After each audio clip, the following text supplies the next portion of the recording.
This is my triggered version of the Junkyard level from Wally. Unfortunately, I wasn't able to get almost any of the scripts to work, so I've had to use texts and some placeholder scripts in place of those. Unfortunately, I wasn't able to get the toy working, but for this puzzle you would have used the toy to aim at the fuse box next to the gate to open the gate, so the player could then pass through to move to the next section.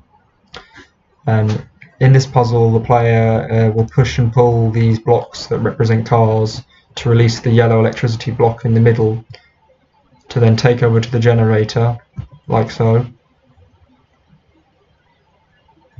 which they will use to then spawn trigger the bridge to take them over to the next section. Here the player would use the toy again to aim at another fuse box on a crane to swing a wrecking ball round to knock over these garbage cubes to clear a path.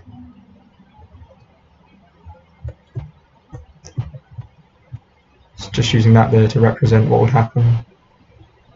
Then the player would take one of these garbage cubes and then bring it over to cover one of these vents to cover the toxic gas, so the player could then cross over. Again, we have another sliding block puzzle involving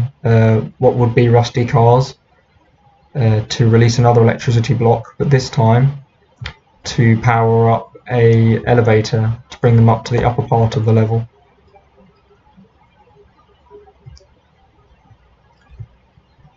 The player's path is then blocked by piles of debris, and within that pile of debris there is a red explosive barrel, which the player will use the toy to aim at the explosive barrel to blow up the debris to clear a path for themselves. They'll then follow this yellow wire from the generator, where they will find the final puzzle, which involves the player having to transfer the power from the generator from the first box to the third box, and it works like a Tower of Hanoi puzzle, which is where the player must switch discs between 3 sticks. Once the player has completed this puzzle, it will open the gate which will allow them to exit the level.